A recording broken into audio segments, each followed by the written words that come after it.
विद्यार्थी मित्रों, achievers academy की यूट्यूब चैनल में आपका स्वागत है। कल रात को ही हमारी गवर्नमेंट ने NRA नेशनल रिक्रूटमेंट एजेंसी जैसे बहुत सारी एजेंसियाँ थी, 15 से 20 एजेंसियाँ जो अलग अलग काम करती है रिक्रूटमेंट के लिए, उसी हिसाब से हम अभी एक ही एजेंसी काम करने वाली है। उसके बारे में कल ही रात को ये मैसेज आया था और आज रात तो जो बजट था उसके अंदर ये बात कही गई थी कि भाई NRA आने वाला है, CET आने वाला है। CET का मतलब है कॉमन एंड एलिजिबिलिटी टेस्ट, बराबर। तो कल रात से ही और आज सुबह से ही बहुत सारे लड़कों ने फ़ोन किया और बोला कि सर हम लोगों को बहुत सारी जो एग्ज़ाम रहेगी वो कैसे रहेगी। तो उसके हिसाब से वीडियो बनाने के लिए मुझे लगा कि इस बात के बारे में आप लोगों से बात करनी चाहिए। तो ये बात है कि भाई जो ये एग्ज़ाम रहने वाली है, जो पुराने एग्ज़ाम जो फॉर्म भर चुके हैं, मतलब कि IBPS RRB की जो भी वैकेंसी थी वो, फिर हम लोग बात करते हैं NTPC की जो वैकेंसी थी वो, हम लोग बात कर सकते हैं कि जो SSC CHSL की जो एग्ज़ाम एक दिन ली गई थी, उस कोरोना आ गया था, उसके हिसाब से अभी तक एग्ज़ाम नहीं ली गई। अभी तक जितनी भी वैकेंसी आने वाली है तो उसके हिसाब से अभी कोई भी इसके हिसाब से कोई एग्ज़ाम नहीं लेंगे। वो लोग अपनी बॉडी अपनी एग्ज़ाम लेने वाली है। अब बहुत सारे क्वेश्चन ऐसे भी थे स्टूडेंट्स के, मैसेज व्हाट्सअप आए और उसके अंदर बोला गया कि सर अब नई सिलेबस होगा, नया कुछ होगा, अब ये हमारी गवर्नमेंट जॉब लगेगी कि नहीं लगेगी। ऐसे बहुत सारे लोग टेंशन के अंदर आ चुके हैं कि भाई ये क्या है। अब सही बात तो ये है कि भाई ये आएगा तो आप लोगों का प्लस पॉइंट ही है। मतलब कि CET आया, कॉमन एलिजिबिलिटी टेस्ट जो आया इंडिया के अंदर, तो भाई आप एक साल के अंदर 2 एग्ज़ाम दे सकते हैं। 10th के अंदर, 12th के अंदर और ग्रेजुएशन के अंदर वो लोग अलग अलग एग्ज़ाम रखेंगे। और अभी जो एग्ज़ाम लेने वाली है बॉडी वो SSC है, रेलवे है और IBPS है। मतलब कि जो प्री एग्ज़ाम रहेगी वो CET के हिसाब से रहने वाली है और जो मेंस एग्ज़ाम है वो लोग अपनी अपनी बॉडी लेगी। मतलब कि आपके मार्क्स आए अच्छे तो और आपने प्रेफरेंस दिया है तो उसके हिसाब से आपको SSC के हिसाब से आपको एग्ज़ाम देनी पड़ेगी मेंस, इसी हिसाब से IBPS की एग्ज़ाम देनी पड़ेगी आप लोगों को, उसी हिसाब से रेलवे की एग्ज़ाम देनी पड़ेगी। सरकार ने ये भी बोला है कि एक साल के अंदर हम लोग 1,25,000 भर्तियाँ निकालने वाले हैं। तो उसी हिसाब से जो सरकार अच्छी तरह रही तो 1,25,000 भर्ती भी वो लोग निकाले, जैसे NTPC के अंदर निकाली थी उसी हिसाब से। लेकिन अभी तक एग्ज़ाम नहीं ली गई है, वो भी सही बात है। ये तो चीज़ है ही। इसके प्लस पॉइंट की बात करते हैं। प्लस पॉइंट की CET की प्लस पॉइंट की ये बात है कि भाई साल के अंदर आप लोग 2 एग्ज़ाम दे सकते हैं। मतलब कि आप लोगों को फिक्स पता ही होगा कि कौन से मंथ के अंदर एग्ज़ाम आने वाली है। अब दूसरी बात ये है कि साल के अंदर 3 एग्ज़ाम की बात भी है इसके अंदर।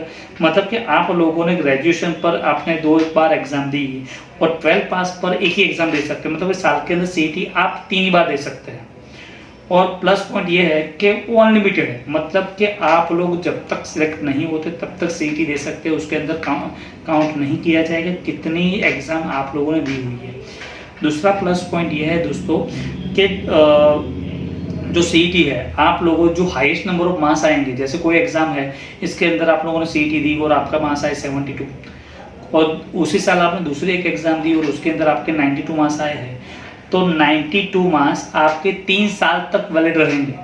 मतलब कि आप लोग अपने एग्ज़ाम देते रहेंगे तो उसके हिसाब से जो हाईएस्ट मार्क्स है वही 3 साल तक आपके कंडक्ट करने पड़ेंगे और उसके भी आपको प्रेफरेंस मिलेगा कि आपको किसके अंदर जाना है, SSC के अंदर जाना है, रेलवे के अंदर जाना है या IBPS के अंदर जाना है, बराबर। अब ये तो इन लोगों ने अनाउंसमेंट कर दिया है, लेकिन अब बहुत सारे स्टूडेंट का ये भी था कि सर इसके अंदर एज क्राइटेरिया के बारे में कुछ बोला गया नहीं है। सही बात है कि इसकी PDF के अंदर कहीं भी उन लोगों ने मेंशन नहीं किया हुआ है कि एज कितनी रखेंगे। मतलब कि SSC की एज अलग होती है, रेलवे की एज अलग होती है और बैंक की भी एज अलग होती है, तो उसके हिसाब से। लेकिन जो SC ST और OBC स्टूडेंट्स है उनकी जो एक क्राइटेरिया है उसके हिसाब से उनको जो एक्स्ट्रा 5 साल और 3 साल मिलता है वो तो सही है। लेकिन अभी तक वो लोग 2021 के अंदर इसके बारे में सब कुछ बोलेंगे कि भाई तब भी हम लोग ये वीडियो बनाएंगे कि भाई एज के क्राइटेरिया ये नक्की किए हुए है, बराबर। तो उसके हिसाब से हम लोग आगे बढ़ेंगे। अब चीज़ है कि भाई NTPC और SSC और रेलवे के एग्ज़ाम कब लेंगे। अब एग्ज़ाम तो वो लोग कंफर्म लेने ही वाले हैं दोस्तों। ये भले अनाउंसमेंट हुआ है, आप लोग अपनी अच्छी तरह प्रिपरेशन चालू रखिए, क्योंकि ये वैकेंसी के हिसाब से वो लोग आगे यही करने CET आ ही जाएगा और आप लोगों को साल के अंदर 2 एग्ज़ाम दे ही सकते हैं, वो अच्छी बात है कि आपके पता चलेगा। प्लस पॉइंट ये है कि भाई जैसे IBPS के अंदर प्री की 850 रुपये फीस थी, तो और और SSC के एग्ज़ाम है, तो SSC के तो एग्ज़ाम के अंदर 100 रुपये फीस होती है, लेकिन वो भी बढ़ा दे, वो 600 रुपये कर ले। उससे अच्छा है कि भाई एक ही बार आप लोग फॉर्म भरिए और एग्ज़ाम दीजिए। तो ये प्लस पॉइंट भी है।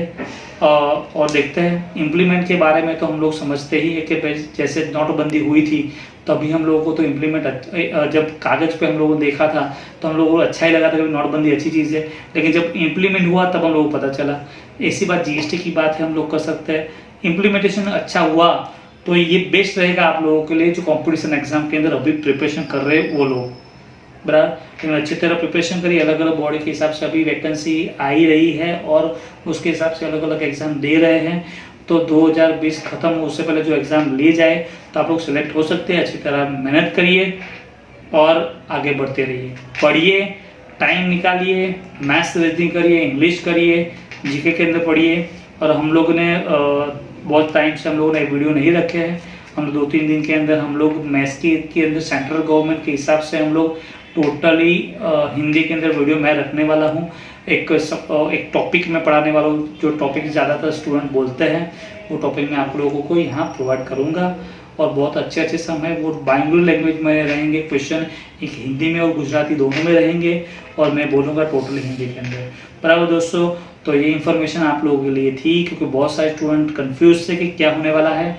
तो ये अच्छी बात है, 2021 के अंदर ये सब होगा, हम लोग पता नहीं, इम्प्लीमेंटेशन अच्छा हो तो आप लोगों के लिए अच्छा ही है। ओके दोस्तों, गुड बाय, टेक केयर, अच्छी तरह प्रिपरेशन करिए, बाय।